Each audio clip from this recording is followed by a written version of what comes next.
I've done some things as a leader that I look back on now and see patterns in, and I realize I can't do that anymore. Sometimes I'll find some things I'm doing well, and I'm like, I need to keep doing that. Yeah, pour some gas on that fire.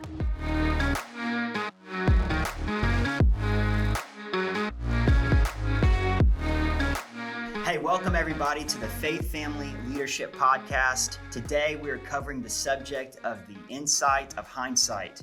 Today we're learning all about the art of looking back while setting a clear direction for what's ahead. We're so glad that you're with us. PJ, how we doing, man? Great, doing great. Great to be here. No, man, it is good to be here. I always enjoy jumping on the pod with you. And today is our last episode of 2023. Wow. Can you believe it? It's crazy. How many episodes? This is now? 11. Number 11. 1-1, baby. And today is a special episode because it is the Yuletide edition. Nice. Christmas, baby. I love Christmas. I know, man. And I want to jump right into our Christmas version of this versus that. Okay.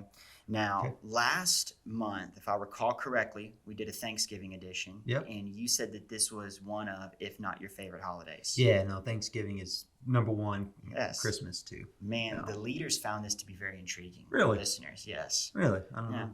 I don't know. Maybe you don't strike them as a Thanksgiving guy. Maybe you strike them more as a Christmas guy. Maybe so. We're going to figure it out, though. We're going to play a little game called This Is That. But first, I got to ask you this. What does Christmas Day look like at Casa de Joins? Yeah, well, we do the same thing every year. Yeah. So it's a early morning get up, open presents. That's kind of like the first thing. So you're not a Christmas Eve present guy. No, not at the house, not with the kids. Gotcha. So we started this when they were little, because many times when they were little, we were living away from extended family. Makes so sense. we would get up, open presents, and then travel to grandma's house. Yeah. So now we get up. Okay. We have we open presents. Then we have breakfast, a good breakfast together, and then it's kind of like chill until we get together with family. So we've tried to make a deal where the family comes to us now. Pro move. Yeah. So Pro move. I mean, it's definitely easier for us. We don't travel, so we just kind of hang out. Plus, you're recovering from like 7,000 services over 3 days. Yeah. I'm very. My interaction capacity is definitely diminished. We're running a little bit on you there. Yeah. Okay. Would you rather open or would you rather wrap 100 presents or decorate 10 Christmas trees? Oh, I'm wrapping presents. Yeah. I'm decent at that. I've heard this before. Who have I heard this from? I don't know. My mama taught me how to do it, and I'm locked in. I like do all that. that messy, corners are nice, tight, it's creases right. are right. Yeah, it's right. Not too much Scotch tape, because then I got to ask this: does the family honor the effort? Do they take time to appreciate what took place? My wife does most of the gift wrapping, and she's far better at it than I am. So Kara does a great job with that. But the kids, they're not putting respect on it. No respect. Okay, Christmas movies. Are you going The Grinch or Home Alone? Home Alone. Okay. Christmas Vacation or Elf? Oh, that's a tough one. Those are like two of my favorite. I know, that's the Mount Rushmore of Christmas. I'm going movies. with Christmas Vacation all day. Have to. Because every year I watch it, I catch something that I missed before. That's funny. And that's still happening. Mm-hmm. And it's just like now it's just more in the facial expression, the timing. Mm-hmm. I mean, it's a brilliant script. One of the most quotable movies ever. Yeah, it's pretty awesome. I got to ask you this. Would you consider Die Hard a Christmas movie? I'm not really an expert on that. I don't know if I could say one way or the other. So you're indifferent. Yeah. Okay. You going Christmas socks or Christmas sweaters? I'm probably going with the sweaters. Yeah. You can pull off a nice Christmas sweater. Yeah. On Christmas Day, are you pajamas or are you dressing up? A little bit. Well, it's a little bit of both. It's the PJs in the morning, and then I'm getting out of those. Mm-hmm. I'm not a guy that likes sitting around in my PJs long. No, because they got a time and a place, and it's not during the day. Yeah, so I'm putting on something that makes me feel like I'm being productive and like I can, Yeah, you're making something. I want to feel good, not overly dressed up, because it's Christmas. You're lounging around. You're eating probably a lot. You have some looseness. Yeah, so I'm probably going with some sweatpants, nice ones. Yeah, though, yeah, man, like a little athleisure wear. Yeah, a little bit. Yeah, I don't even know what to call that. I was looking for a word. I didn't want to say Lululemon because it sounds sissy to say that. I don't think so. Anyone that thinks Lululemon's sissy, Just say Lululemon a few times and don't think it's just a little sweet sounding. they need to do like a Lulu Lime for the guys. Yeah. That might add a little more to it. I like that. Okay, are you going one big present? Would you rather have one big present or like several smaller presents? I think now I'd rather have one big present. Yeah, Yeah. I'm with that. Would you rather have a gift card or like a material gift? Oh, that's easy. Material gift. Yeah. I think gift cards are a little lazy. Unpack this for us. Yeah, I mean, because I think when you give a material gift, at least I think about. Yeah. I like to give gifts. It's just naturally in me. Mm-hmm. I don't give gifts because I feel obligated to give a gift. Yeah. I give gifts because I want someone to enjoy what I give them and have the thought Yeah. that, hey, he was thinking about me. I mean, some people give you the standard quarter zip every year. Yeah, I don't know. You're not really thinking about that. It's just on sale. That's true. I mean, my thought is save your money. Yeah. I don't You need another quarter zip? need another quarter zip. Okay. But if you Make a you know note if of you that. give a personalized gift or Yeah. hey, I know you enjoy this. I saw this. I thought you would like this. Or maybe you mentioned something and they caught it. That's cool. That's a good vibe. for sure. You going Mariah Carey or Michael Bublé Christmas album? I'm probably going with Mariah. Yeah. Yeah, I'm looking for a Chris Stapleton Christmas. As soon as that happens, I'll be that in needs good to shape. happen. I'll be in good We shape. need to get our intercessors on that. Let's get on it. Home for the holidays or travel? I think you said home for the holidays. Yeah, no, I travel guy. Really, I travel because I have to. With work and stuff. That's true. But I love being home. No. Is that like a recent thing, you think? Yeah, I think so. The kids are older and they don't drive me nuts anymore. Because they're not as annoying. Yeah. They're fun, and half the time they're doing their own thing. So Well, now that they're kind of like getting older and out of the house, when everybody's home, it probably feels even more special. yeah. So I'm a homebody for sure. Okay, so this last question may not work. White Christmas or tropical Christmas? If, let's say, you were traveling, just a fun little trip after Christmas, you want to go somewhere cold and snowy, or you want to go tropical? Yeah. Even when you're home, I prefer a cold Christmas. We're not going to get a white Christmas in Baytown, but I definitely want a cold Christmas. You don't want to have to be wearing a tank top on Christmas Day. That sweaty, you kind of got that. But because I'm going to go with the sweater, I'm going to go with the long sleeve. Then you kind of get that little sweaty feel. It's like that back moistness. Yeah. No one wants that. It's not fresh. It's not fresh. Not fresh at all. All right, well, we're going to get right into it. We need to change gears real fast here. I do want to talk about this thought of the insight of hindsight. And it's the thought of looking back so that we can look ahead. Obviously, Christmas is almost here. So is the end of the year. And with this comes the gift of, I think, being able to reflect on the previous year while also looking ahead to maybe what you want to see happen in the next year. Reflection and direction. And this has been a yearly exercise that you have taken our staff through. We've built on it every year. And I'm excited to share some of these tools with our leaders today. So what I want to do is get really practical, like we usually do, even somewhat granular with our leaders, because I know this is something that you have been building on for years. Again, you've now pushed this down to our staff. I've seen my own value come from this. Me and Elizabeth, we've utilized some of this. So I want to talk about it. Why don't you kind of start by sharing with our listeners, why is it so important, do you feel, to take the time at the end of the year to reflect and look back? Yeah, well, I think success in life is greatly determined by our ability to make the necessary adjustments. Everyone wants their life to change, but not everybody wants to change. So it's not going to magically happen where all of the forces of the universe align just perfectly so you can live the life you've always wanted. I think you create the life that you really want to live. And I don't mean that God doesn't have a big part in that, because I think God gives you wisdom to make adjustments. He gives you his word in order to improve our lives. So I've learned that the necessary adjustments, like knowing what those adjustments are, those are key. And when you even think about some of the great sports coaches of all time, they're the ones that know how to make the necessary adjustments, because you get into something, it's maybe not a game and it's not exactly playing out the way you planned it would go. Right. Yeah.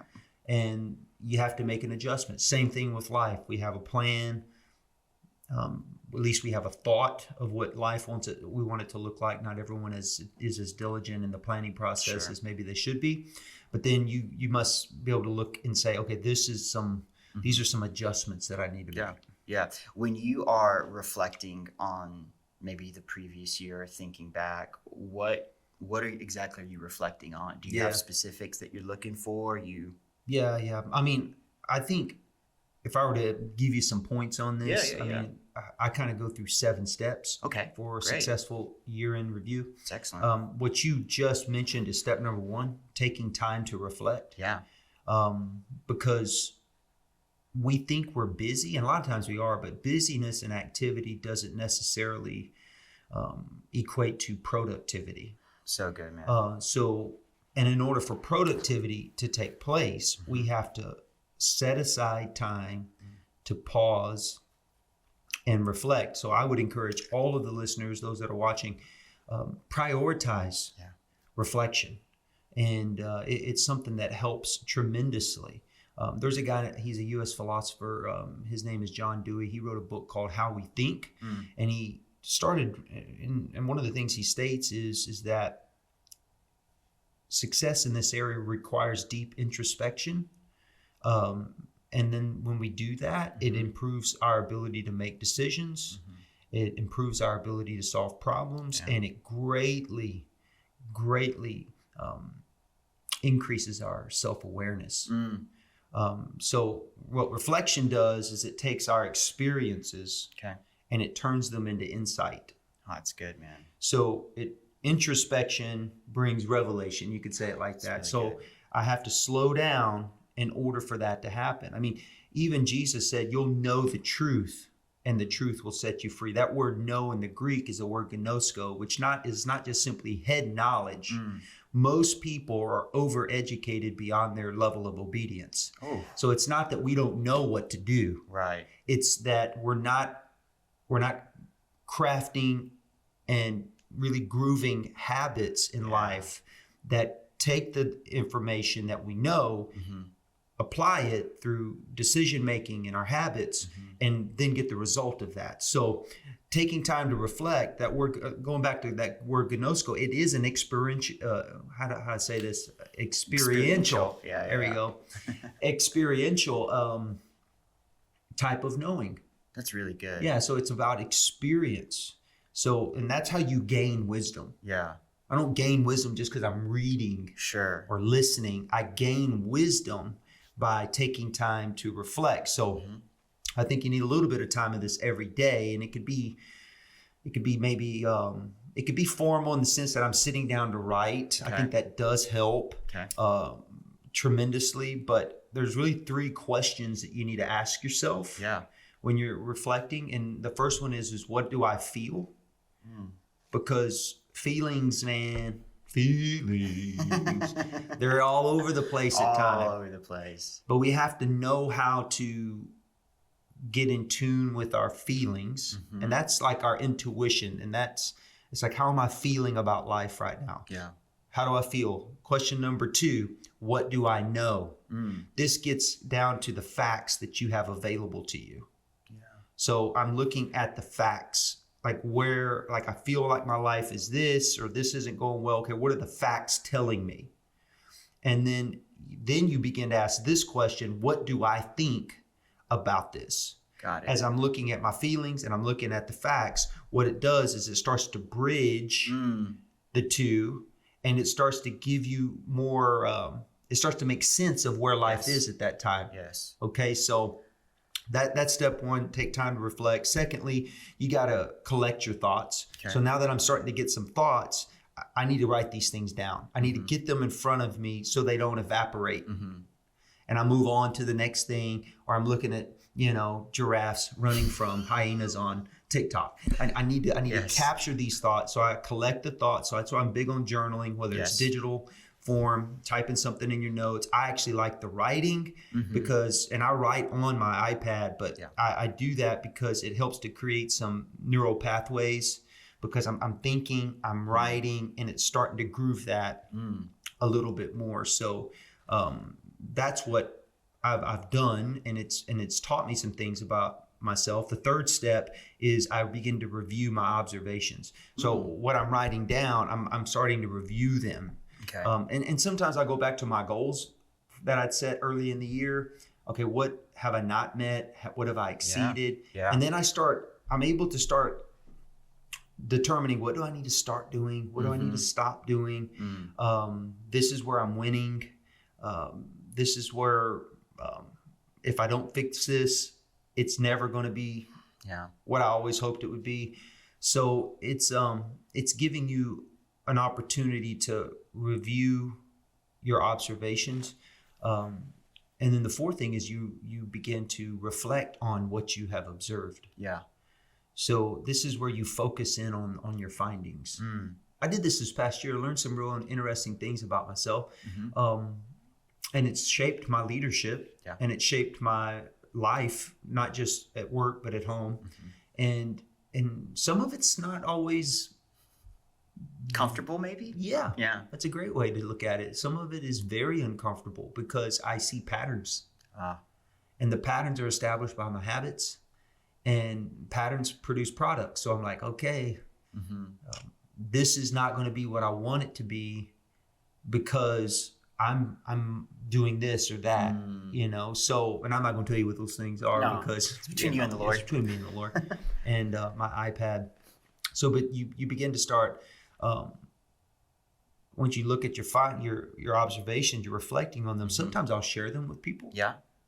People that I know can help me. Okay. Hey, I'm noticing this about myself. I'm noticing that this past year, I've maybe not been as focused in this area, or I'm finding that I'm getting frustrated too easily, and starting to find out what's going on, getting some feedback. Yeah. Kara's great at this with me. Hey, what do you think about this? I'm feeling this, I'm sensing this. This is what the facts are telling me. This is what I'm thinking, I'm seeing about myself. And it helps me to begin to make steps for improvement. Yeah. And then once I kind of get that nailed down, the fifth step would be I start making crucial discoveries. These are truth statements that come from all of this. Okay. So these are light bulb moments. So I know we shouldn't live in the past, but we have to learn from the past. We have to learn from the past. And I've done some things as a leader that I look back on now and see patterns in, and I realize I can't do that anymore. Sometimes I'll find some things I'm doing well, and I'm like, I need to keep doing that. Yeah, of course, some gas on that fire. But these are the moments where I start, like, okay, I'm prone to do this. I'll give you an example. I don't know if it translates to all the listeners, but I can want we may have a need on our team. And I will evaluate a candidate. I don't do all the hiring, but there have been times I've evaluated candidates for these positions, and I see tons of potential. Yes. I see that and think, wow, I can develop this, and the organization, the culture can bring that out. So while I notice the potential, there are times where I have been dismissive of the patterns I see. Yeah. that this person has lived with. So I don't want to sound like Michael Scott, like I'm the boss that loves too much, I work too hard, but I will believe in people to a fault. I've seen that. I'll believe in, and what I realize is if they don't believe in themselves, and if they're not willing to make the hard changes, what I see in them, while it may be valid, the potential that's there, it may never come out. Yeah. So sometimes I overestimate my ability to develop people. So I've learned, hey, listen, when it comes to hiring, I need to be very selective in what situations I speak into, and then because I can come at it with the bias that I can make this person better than they are, or that they want to be. Yeah. And I just kind of trust the team a little bit more, a lot more. Well, and you've taken the time too to help develop the team to start to see things through an elevated perspective. I'm reminded of a statement that you've said plenty of times to me. You can't want it more for somebody than they do. Can't want it more for somebody than they do. That's so true. Mm-hmm. That's so true. And, you know, I even think about the people that are listening to this podcast. The cynic in me says they're watching and they're not taking notes and they're not going to do one thing that we say in this. And that we're going to be at the same time next year and they're going to look at their 2024 in review and they're going to say, man, life is, I didn't get this done, this done, this done. I didn't experience these things, whether it be with my family, whether it be financially, spiritually, all these goals, buckets that we put our goals in. I'm at the same place. Yeah. And too many people live in the same place. And this is why you look back so you can look ahead. Mm-hmm. Because ahead's not going to change until something like what's out there isn't going to change and be what you want it to be unless you look at like what's happened back here. Totally. What have I been doing over here? And it comes down to your health, your spiritual, your spirituality, your relationships, finances. I mean, I got to the point where like I remember one time going through this process and thinking, man, I wish I created better experiences for them, like with vacations. I mean, it's just simple, you know. Through this reflection process. Yeah, So I'm like, when are we finally going to do that? Like, and so I started making some observations and then I started realizing discovering some things like, hey, I want things, but I'm not planning to make these things happen. Yeah. So when it comes to vacation time, I jump in the driver's seat and initiate the whole planning process. Which is like step number 7 or 6. It's like you have to plan this stuff out. Like, what am I doing from here? Yeah. Like, in order to get there, because I've been doing it this way, but there's some missing components and some steps. And then you get to like, so with vacation, you don't start planning that stuff early on. It's going to sneak up on you. You're in May. Yeah. And you're like, well, I guess we're going to San Antonio. Riverwalk, baby. Yeah, again, you know, or let's have a staycation, and then you try to make that sound awesome. It's not, you know, but you know, you can create experiences. Yeah. You know, I mean, I think about people when it comes down to health and fitness. Yep. Obviously, it's a passion zone of mine. I talk about it quite a bit, but you know, their body's wigging out, and they're thinking, well, it's just going to go away if I pop a couple Advil. Well, maybe you're not eating right. I mean, I've changed my whole diet this past year just to get on top of some of that stuff. Mm-hmm. And but you have to plan for that. Yeah. You have to plan to make this thing happen and you have to think even down to the detail of time and task. How much time am I giving to this, and what task do I need to devote my energy to in order for this product to come about? So I know it sounds a little bit mechanical because not everybody's that intentional with their time. Well, that's kind of part of the problem that we face at times. Yeah, we just kind of hope it's going to happen. Yeah, and I leave room for spontaneity. Sure. And I mean, there's room for all of that, but I just can't live like that. Yeah. I just can't live. It's like, what are you building? Yeah. There has to be an intentional plan. There has to be steps taken. I mean, you look at how a house is built. There's so many different stages and steps to create this beautiful masterpiece that you see at the end of it. Right. But if you just go in there, like I did one time with a piece of IKEA furniture and just like, I'm just going to make it happen. Yeah, it's going to turn into something that you wish it was. Yeah, because as good as our instincts are and intuition, God's a gift from God, if they're not developed, they're going to create chaos. Mm-hmm. It could create chaos. So when you say, what are you building? If you don't have a plan, you're building a lot of chaos and volatility and disappointment. And then people start projecting that on God. He's not for me. No, God's way for you. He's more for you than you even realize. That's why he gave us his word. That's why he's given us his spirit. That's why he's given us mentors. That's why he's given us churches to be a part of and leaders in our life to help us grow. So it does come down to a whole new level of intentionality. Yes. And so you have to plan those type of things. And then the 7th thing, it kind of goes along with the 6th thing, is to schedule your plan. So like, if you want to be exceptional, you have to create time sensitive markers in your plan. So if you're planning out 24, you have to say, okay, by this point, it's like self-imposed deadlines. I'm going to have done this. I'm going to have done this. I'm gonna put these things in order. And it doesn't have to be. It sounds overwhelming what I'm saying, but if you just got that much better this next year, yes, totally. man, it's gonna feel good at the end of the year. Well, if it was just one thing that you grew in. Yes, I mean, I think I started applying some of this, and it's been something that I've built on every year. But I remember starting this probably 4 years ago. Yeah. And I just started small, and you just kind of start building momentum every year. Yeah.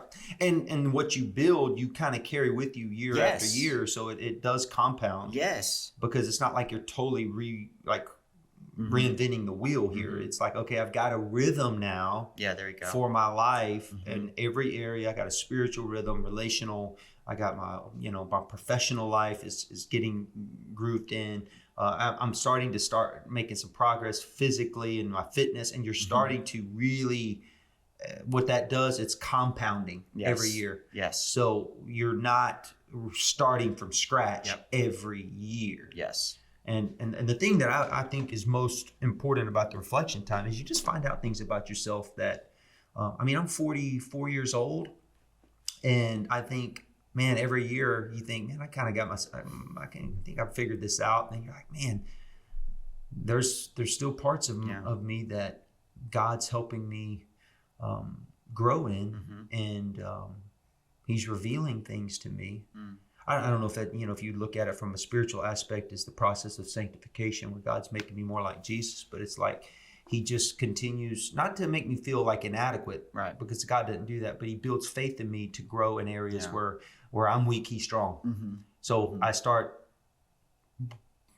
maybe drawing on His strength in areas that I need to draw on. And, there's, when you get this down a year or two, I'll tell you what it'll do. It'll build confidence in you like never before. It's good. It'll build faith in you to even believe for bigger and better things. I love that. And life starts moving in the right direction forward. Yeah. It's great. Yeah. Really good.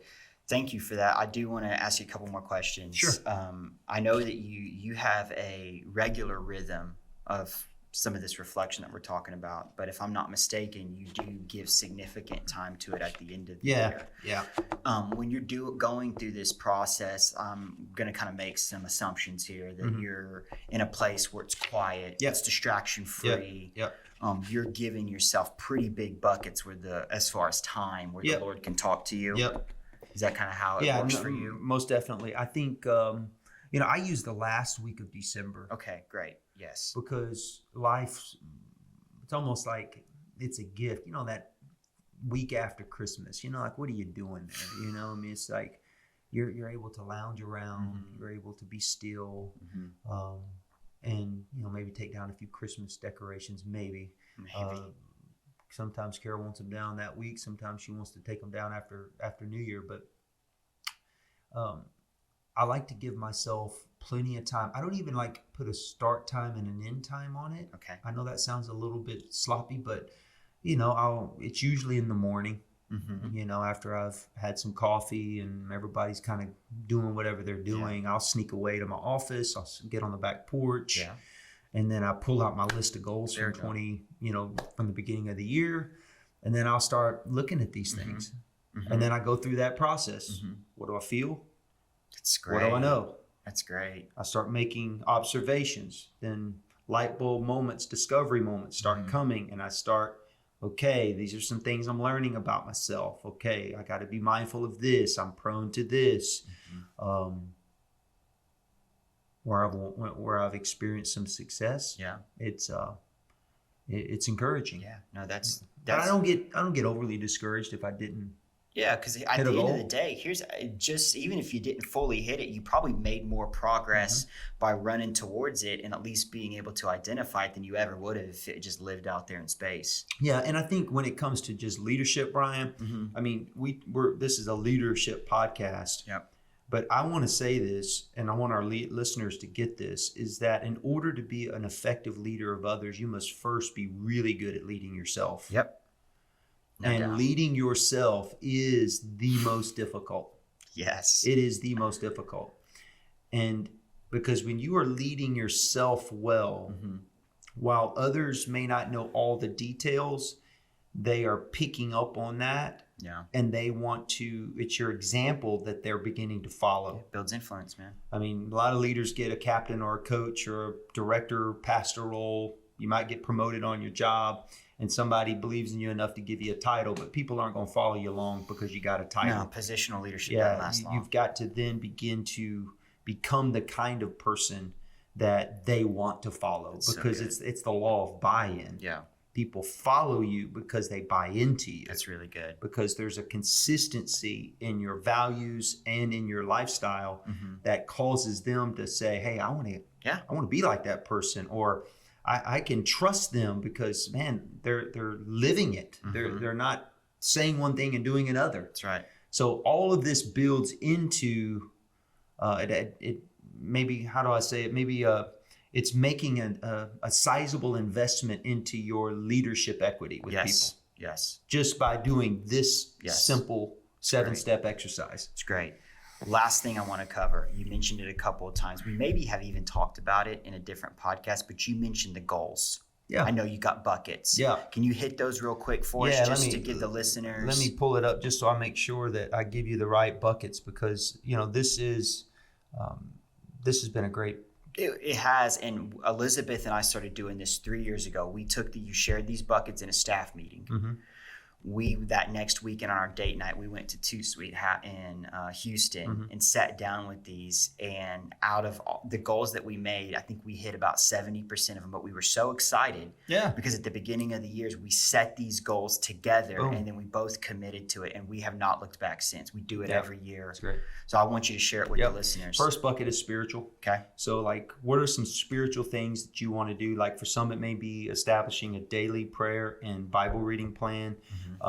Maybe it's journaling. Maybe it's some fasting. I want to fast X number of days a month, or meals a month. I want to win this many people to Christ. Yeah.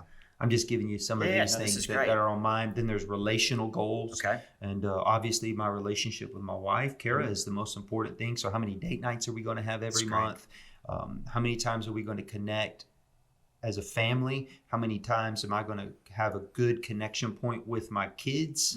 Even though one's in college, what does that look like? What kind of vacation? How many, what kind of vacation? One family vacay, one vacay with Kara. And then I want to connect with the friend and I want to connect with the mentor. That's great. So I've got relational things, and then I've got intellectual goals, like how many books am I going to read a month? What am I going to do to grow my own intellectual capacity, learning new things, maybe some experiences, maybe a course that I want to take, maybe some books I want to read. Physical goals is number 4. So I get down to how much muscle do I want to gain this year? What does my body fat look like? How many days a week I'm going to work out? Yeah. How many steps a day I'm going to get? I had 10,000 steps, and I think I'm at for the year, 9,700 a day. Well, that's more than it was in 2022. Yeah. So go run a few miles right before the end of the year. And I had a goal to break 80 in golf. Okay. A number of times. I've only done it one time this year, but at least I got that time. It was legit too. For those of you who are wondering, no mulligans. Financial goals. Yeah. How much you gonna save? How much you gonna save? How much you gonna give? For some people, how much I'm gonna give. Some people need to have goals for hey, I'm just gonna get a budget. Yeah. Hey, I'm going to knock out 4 credit cards this year and never get them again, or those 4 again. I'm just going to pay them off and get rid of them. Yeah. Then there's the 6th one, which is professional goals. There's some things that I want to do professionally. And then I have church goals. That's number 7. So for the organization, the church family, there's things that I'm believing for. And then I share those goals with our staff.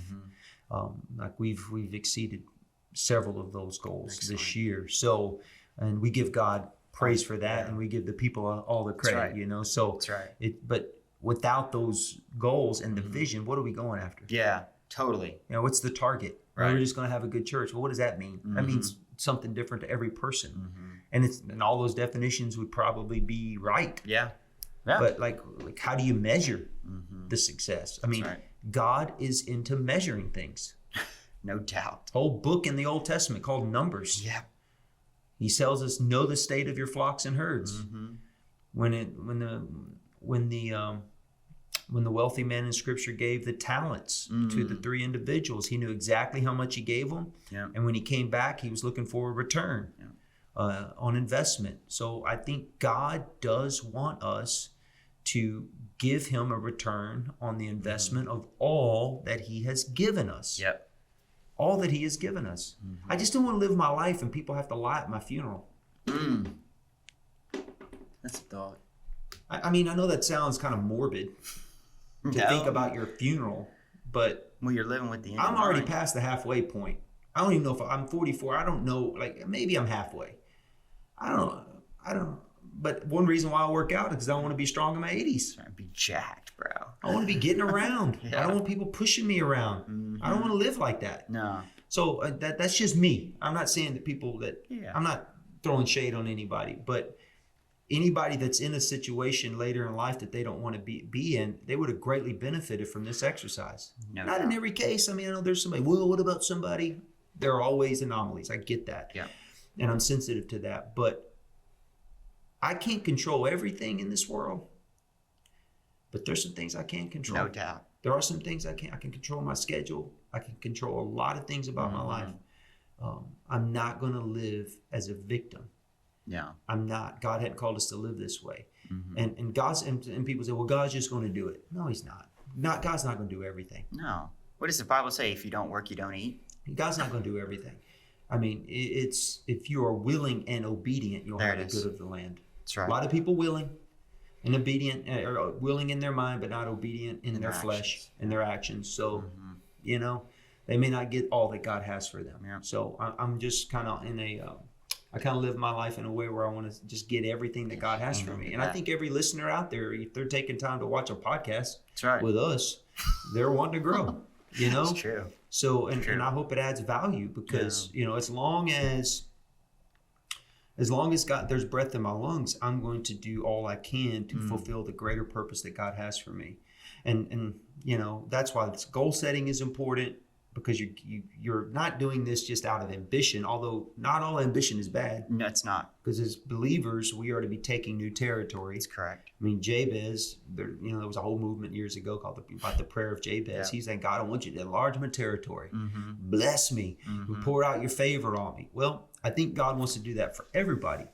However, he has to find people that are willing and obedient and like stewards. Yeah, obedience unlocks that. Stewards, like everything I have, including my energy. It's all a gift from God. It belongs to him. The breath of my body is a gift from God. And I want to make the most of it. Let's just make the most of our families, our opportunities. Let's just seize every one of them. Yeah. But a lot of times we're going after things that, I mean, they say, you know, Jesus, the writer of Hebrews says Jesus is the author and finisher of our faith. We're asking Jesus to finish things he ain't even authored. Oh. You know, so he ain't even in it, and we're over here wondering why it hadn't happened yet. Well, Jesus like, well, that was your idea. That's why prayer, fasting, everything is so important. And then this time of just really to get that solitude. Yeah. I've got to have solitude. I have to make time to think because the quality of my thinking determines the quality of my life. So good. So good, man. Thank you, PJ. You bet, man. And I do want to say this too, man. Thank you for the investment that you've made into myself, our team, our leaders, our listeners. I look back on this last, 11 episodes, and it's been a fun journey. Good. And it's been great to be together and to share some thoughts. And I know you've added value to me, to our listeners as well. And I also want to thank our leaders and our listeners for joining us on this journey, and thank the leaders in our church. Yeah, you know, the way that best. they give, serve, pray, love people. Nothing around here happens without our leaders That's and our so team. true. Brian, tell me what platforms is the podcast now? So How's it going? We have podcasts on YouTube. Yep. It's on Spotify. Yep. It's on Apple Podcasts. Okay. And you can access all of this through our Leadership Podcast webpage on our website. Nice. And would it be too much for us to ask all of those that are watching and listening to review the podcast? No. You know, like it. As long as it's a good review. Yeah, give us a good review. Don't be throwing shade. No, hit that like button. And share it with other leaders or other people in your life. Yes. And, you know, it's something that we want to continue to do, and obviously, you know, add value to people, because we're all leading somewhere. That's right. And PJ too, every episode, that we produce, we also create a handout discussion guide where you can go in, like the 7 steps that you gave us today. We'll go in there. That's great. Our team will create something where people can literally download that. Yeah. And they can use that as a resource that accompanies every podcast that we release. That's great. I didn't know we were doing that. Yes, sir. Yes, Way to sir. go, guys. Yeah, well, thank you guys for joining us. We've had a great year. We'll be back in 2024. Woo! Excited to be with you. Let's go. Merry Christmas, Happy New Year, and we'll see you next year on the Faith Family Leadership Podcast.